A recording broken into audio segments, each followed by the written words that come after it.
Bonjour à tous, bienvenue dans On Cause FIFO, c'est l'émotion, car aujourd'hui nous avons deux personnalités. Ils vont nous en parler un petit peu plus tout à l'heure, c'est surtout Marc qui va nous les présenter un petit peu mieux. Donc c'est la Direction Générale de l'Économie Numérique qui se trouve à la Maison de la Culture, où on a toujours un accueil parfait et attentionné. Merci monsieur le directeur. Ça, c'est la brosse à reluire. Voilà, donc avec Eremwana et Wallace, et Marc va nous faire une petite présentation. Oui, tu l'as déjà bien avancé. Donc avec nous dans En Cause FIFO, deux hautes personnalités du FIFO qui chaque année viennent papoter avec nous. Sérieusement des choses. Presque sérieusement. Voilà.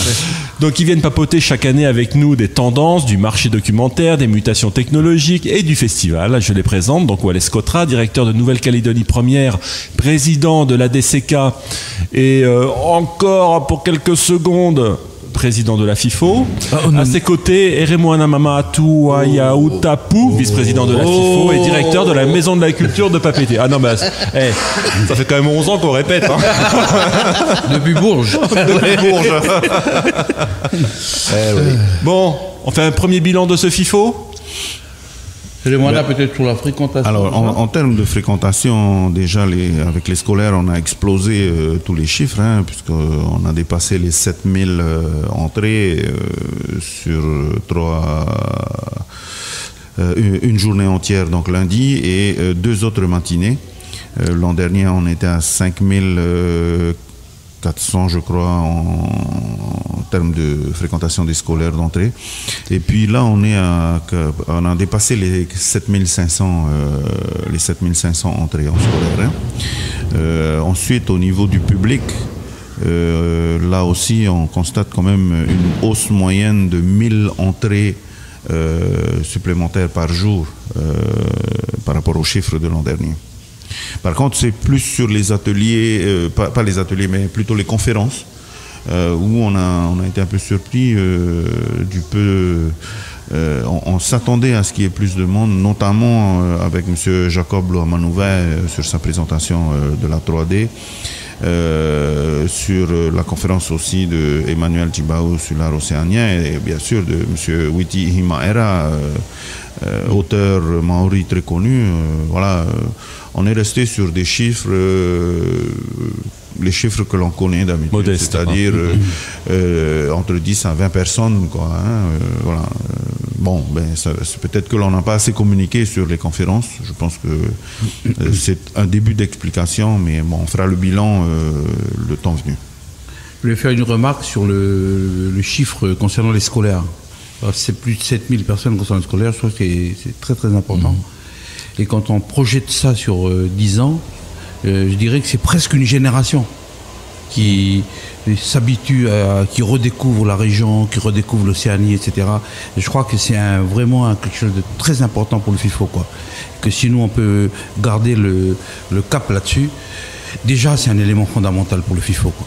Donc cette année encore une jolie sélection. Est-ce que vous avez un peu de retour de feedback des gens? Est-ce qu'ils ont aimé les films, la sélection? On a plutôt de bons retours. Bien sûr, les gens critiquent aussi les films hors sélection. Ils auraient préféré que tel film soit aussi en sélection et pourquoi pas un autre. Bon, là, comme tous les ans, donc rien de nouveau à ce propos-là. C'est bon signe. Mais bon, oui, voilà. Non, c'est bon signe, ça veut dire que le hors sélection est de bonne qualité également. Exactement, c'est ce qu'on répond à chaque fois et que bon, des fois, la tâche du jury de présélection n'est pas simple dans la mesure où il faut respecter un timing assez limité finalement pour que le jury puisse voir les films en matinée et délibérer l'après-midi. Voilà, donc on sait aussi que c'est un exercice un peu difficile. Dans la newsletter qu'on présente chaque jour, il y a un des festivaliers qui dit c'est un peu toujours la même chose et c'est chaque année différent. C'est ça un peu la problématique du FIFO, quoi. C'est-à-dire il y a un peu on est dans la même région, mais en même temps il y a des regards différents, il y a des perspectives différentes et c'est ça qui est intéressant. Ce que je peux dire, rajouter, c'est que le président du jury, Luc Jacquet, qui est un grand réalisateur, pas seulement un grand réalisateur français, mais un grand réalisateur tout court, il a été très ému à la fois les univers qu'il a découverts dans les documentaires. et puis également les discussions à l'intérieur du jury, quoi, avec des gens très différents, des Hawaïens, des Néo-Zélandais, des Australiens, des Kanaks, etc. C'est intéressant. Je crois que c'est ça. Là aussi, faut garder ce cap-là du contenu. Hier, on avait en interview Emmanuel Djibaou qui lui regrettait qu'en fait, finalement, les Océaniens se sont assez peu appropriés l'outil documentaire. Qu'est-ce que vous en pensez ? Oui, c'est une réalité. C'est une réalité. On avait essayé de monter pour promouvoir un peu plus de réalisateurs océaniens. On a monté des formations avec CFI au départ pour former beaucoup plus de jeunes réalisateurs océaniens et les lancer dans le documentaire. Ça n'a pas eu les effets escomptés parce qu'on se rend compte quand même qu'il manque encore quelque chose, c'est le fond d'aide à la production audiovisuelle régionale. Parce que, bon, ici en Polynésie, on a la chance d'avoir un fonds d'aide, en Nouvelle-Calédonie aussi, mais partout ailleurs, dans les petites îles en tout cas, ça manque.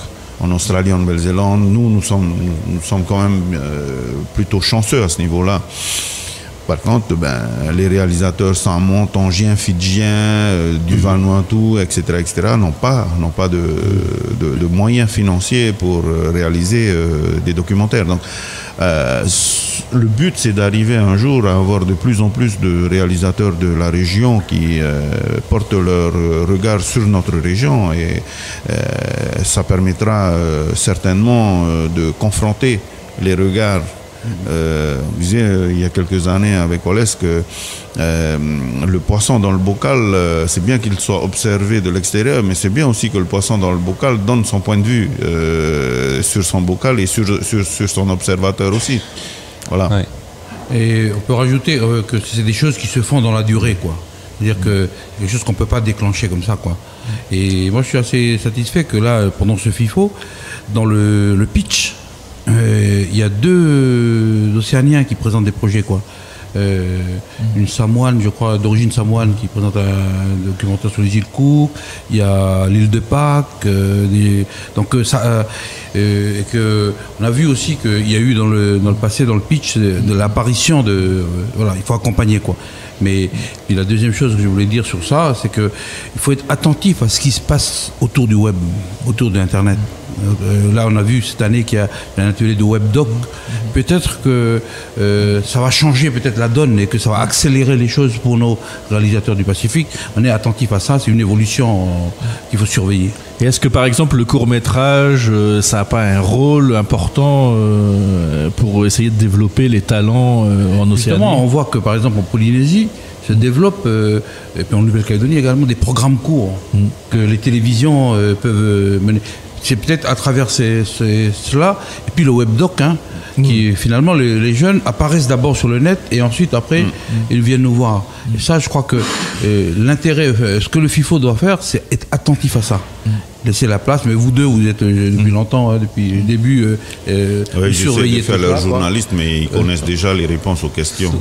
C'est ça. C'est pour ça qu'on peut poser les bonnes questions. Même si des fois on n'a pas les bonnes réponses. Oui, mais on vous connaît aussi. Mais parfois on donne la réponse et on dit mais quelle était la question? C'est que vous êtes des malins, donc vous allez raconter ce que vous avez envie de raconter.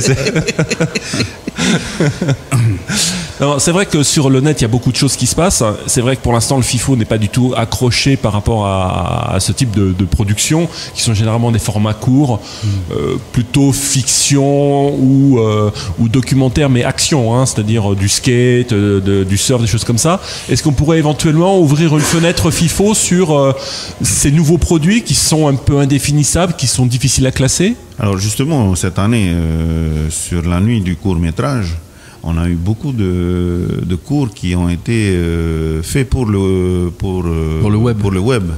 Oui, Rayemana par exemple. Oui, voilà, on parle de Rayemana, mais il y en a eu d'autres. Tous n'ont pas été sélectionnés, hélas, mais voilà, ça veut dire que là aussi, on a ouvert déjà la nuit de la fiction à ce type de production. Et par ailleurs, je pense que ce qui est intéressant aussi, c'est là aussi on est attentif à ça, c'est qu'ils investissent le FIFO. ces jeunes finalement, parce que je vois, ils tournent leurs petites séquences, ils mettent sur YouTube et puis ça circule, etc. Et je crois qu'il faut nous laisser envahir par eux. Et en même temps, et je disais qu'il fallait être attentif, comment les accompagner, comment faire en sorte qu'à un moment, il y ait une économie de la production, qu'on les aide, etc. Faire rencontrer les producteurs et puis aller vers de la production pour les télévisions, par exemple. Il y a quelques jours, on a eu 2 réalisatrices de Nouvelle-Calédonie qui sont venues nous parler. Elles disaient qu'elles avaient quand même beaucoup de problèmes pour financer leurs films, même si effectivement France Télévisions jouait un rôle puisqu'il y a des antennes locales. Est-ce que c'est un truc que vous sentez généralement dans la région ? Hérémona a parlé tout à l'heure de la région, c'est catastrophique dans la région, hein. C'est un désert de production. Et ce qui est plus compliqué encore quand c'est un désert, c'est que c'est celui qui donne l'argent qui détermine le contenu un peu. Donc, ceux qui ont de l'argent, ça devient de la communication. Et ça, c'est l'inverse de ce qu'on veut faire, quoi. Donc, on veut qu'il y ait des structures un peu autonomes qui donnent une indépendance aux créateurs, aux réalisateurs, etc., quoi. C'est vrai qu'en Calédonie, on aime bien tout ce qui est compliqué. Voilà. Mais le projet de fonds régional, on en parle depuis quelques années, notamment au niveau du colloque des télévisions. D'ailleurs, le ministre de la Culture a reparlé de ce sujet-là. On ne sait pas trop comment l'articuler encore, mais c'est peut-être à nous aussi, à ce moment-là, à suppléer le manque au niveau de la FIFO, de l'association du FIFO. On en avait aussi parlé lors d'une réunion du bureau de l'association et que à ce moment-là, pourquoi le FIFO ne lancerait pas l'embryon quelque part du fonds et qui pourrait être financé par les grandes nations de la région, que ce soit l'Australie, la Nouvelle-Zélande, la Nouvelle-Calédonie, la Polynésie et le fonds Pacifique, etc., etc. Je pense que c'est important dans les prochaines années, peut-être l'année prochaine, que le président du CNC ou le directeur général du CNC puisse venir avec nous ici. Maintenant, ça semble nécessaire, quoi. Parce qu'on a besoin de cette expertise-là pour avancer, quoi. Il disait tout à l'heure que c'était un peu compliqué en Calédonie parce qu'il y a plusieurs structures, quoi. Chaque province a sa structure de financement, puis le pays, la Nouvelle-Calédonie. Donc peut-être que si on pouvait rassembler tout ça, on pousse un peu là-dessus, quoi. Deo Egorodé, donc notre membre du gouvernement chargé de la culture, a donné une orientation. Maintenant, il faut laisser passer un peu les élections, mais on va revenir sur le tapis, quoi, pour avoir un vrai fonds unique pour le pays. On va finir avec quelques mots sur la prochaine édition. C'est reparti pour l'année prochaine. Des objectifs en particulier ? D'abord, c'est symbolique, ça n'a pas d'effet, mais c'est important. Au niveau de la présidence de la FIFO, donc je cède la présidence à Hérémona.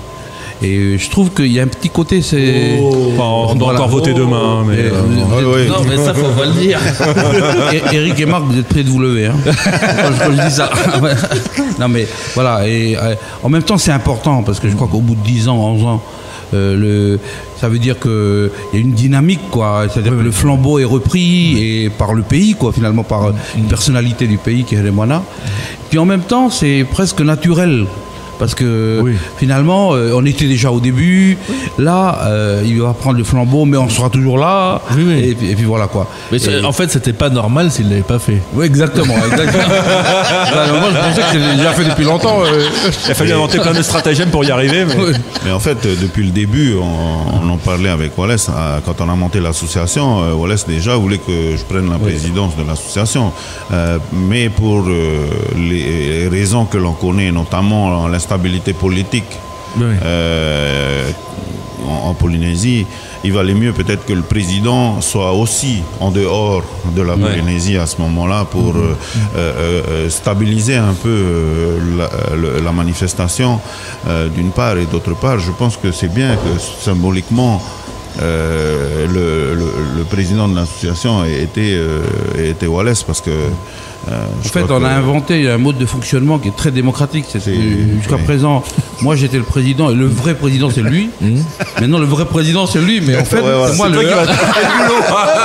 Maintenant, le président c'est lui, mais le vrai c'est toi. Mais en fait, je pense qu'il y a un côté un peu symbolique pour notre région aussi. Parce que d'abord, moi je viens quand même du pôle mélanésien. Oui, tout à fait. Et Moana représente le pôle polynésien. Et je crois que le Pacifique, c'est sur ces deux jambes que fonctionne. Et le fait que comme ça, on se complique pas la vie et puis qu'on fasse avancer une les bonne chose, ça montre que l'Océanie, c'est une réalité aussi, quoi. C'est un mythe, c'est très important, mais c'est une réalité. Voilà. Merci à tous les deux. Merci. Marlo. Et à l'année prochaine. À l'année beaucoup. prochaine.